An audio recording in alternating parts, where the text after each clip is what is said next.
Hey guys, we're going to do a quick overview of the hoist we have here in the home garage. We have a bunch more at the shop, but this one we're going to do is the home garage, so let's get at it. So this lift is a direct lift. We bought this one about 12 years ago now. It's a 7,000 pound 4-post hoist, obviously, as you can see. It runs on 110 power, which is awesome. It's the only thing it needs, one 110 hookup, so any extension cord or whatever will move it. This hoist we do not have bolted to the ground. It's kind of nice not having this one bolted to the ground, which I'll show you in a little bit, because it has casters, so you can take it and roll it outside, roll it over in the shop, do whatever it is that you want to do, and it's pretty modular that way. The only thing I've really done on this thing in 12 years of owning it is grease the cables here on the back side of the arm and reset the level. Obviously when you move it around you want it to be level, so what I do is I just put a tape, some green masking tape on the floor where each leg is, and when I go to move it, I know if I come back and I put the leg in that spot, it'll be exactly level, just the same as I had it. So we use this hoist here in my home garage. It's only a 16 by 24, so we use this one just to stack cars. So we can put 2 in here, and when you should only be able to get 1 in your garage.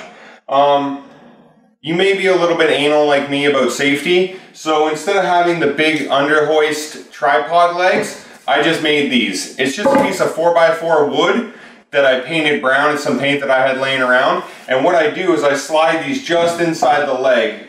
They go inside, they fit right between, they just tuck right in, you don't even tell that they're there, and I just put a bungee cord around them. That way the hoist will sit down on the lock, and if those were to give way, it'll come down and hit this and the car can't fall and crush you or whatever it is that you have underneath.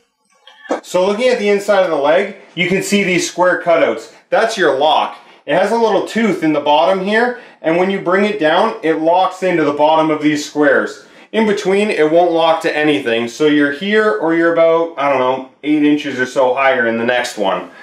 Once you sit down on there, it's designed to hold the car up on that lock, but as I mentioned, I have this 4x4. It sits down on the base plate and it fits literally perfectly into this leg.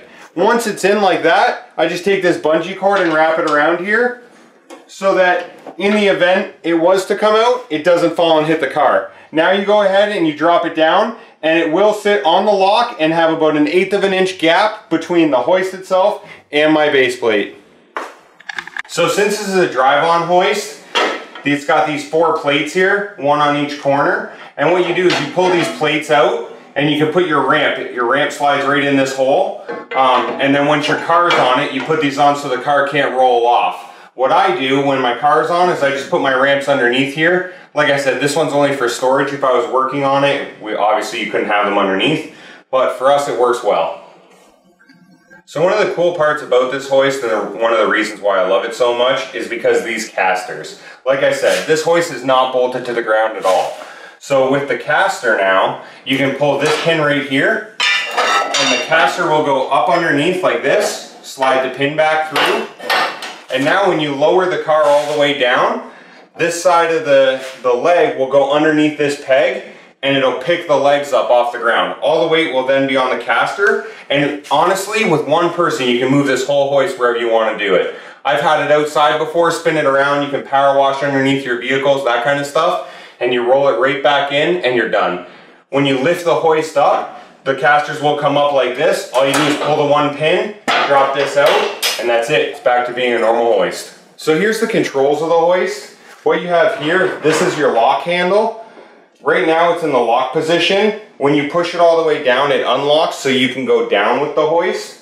You have your 110 volt connection. Like I said, it just takes a normal extension cord. You have your up button on top here, and this lever right here is actually what lets the fluid out for it to come down. The hoist was really easy to put together. It was about an hour and a half.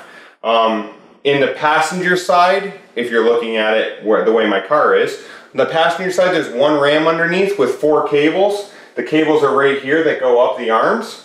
Just make sure that you grease those. And other than that, you just run automatic transmission fluid in it. It was really easy to do.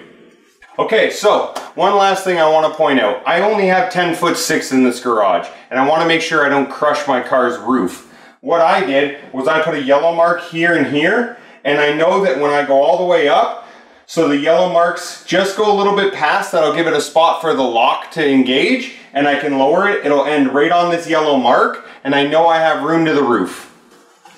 So that's about all that I really wanted to go over on this hoist. Like I said, it's my favorite out of all the hoists that we have. We have 4 total, and it's perfect for at home. Any 110 outlet will power this thing. A little bit of transmission fluid, an hour to put it together. You need to get yourself one. Direct lift is where to find it.